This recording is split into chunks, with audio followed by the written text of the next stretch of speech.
Views آج کی اس video میں ہم حماس کی جانب سے اسرائیلی علاقوں پر کیے جانے والے راکٹ حملوں کے حوالے سے بات کریں گے۔ اس کے علاوہ ان راکٹ اٹیکس کے محرکات، متوقع نتائج اور اس پر اسرائیلی رد عمل کو بھی ڈسکس کیا جائے گا۔ So let's begin.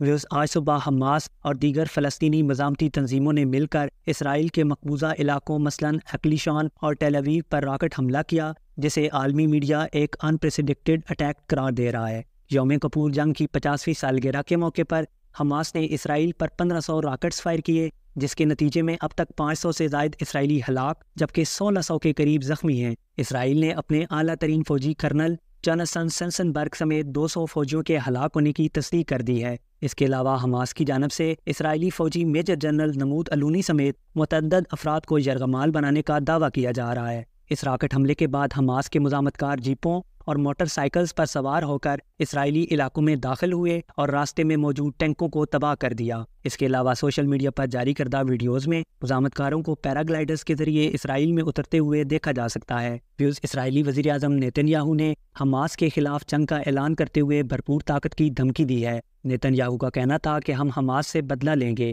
جنگ طویل اور سخت ہوگی، اگر کسی یرغمالی کا بال بھی بیکا ہوا تو جواب لیا جائے گا، جس کے جواب میں فلسطینی صدر محمود عباس کا کہنا تھا کہ اسرائیلی قابض فوجیوں کے خلاف عوام اپنے دفاع کا حق رکھتی ہے اور فلسطینی اپنے دفاع کی ہر ممکن کوشش کریں گے۔ امریکی صدر جو بائیڈن نے اسرائیل کی حمایت کا اعلان کرتے ہوئے کہا کہ ہم حماس کے اسرائیل پر حملے کی شدید مذمت کرتے ہیں۔ امریکہ اسرائیل کو فوجی، انٹیلیجنس اور سفارتی مدد فراہم کرے گا۔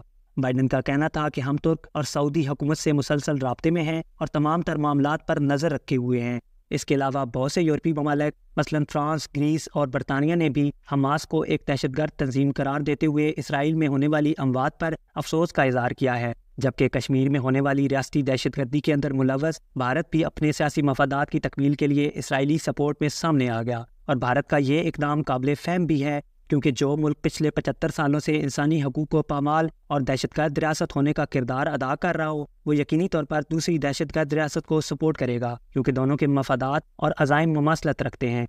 اسرائیل پر اتنا بڑا راکٹ حملہ کیسے ہوا؟ اسرائیلی انٹیلیجنس ایجنسیاں اس حملے میں کیوں بے خبر رہیں؟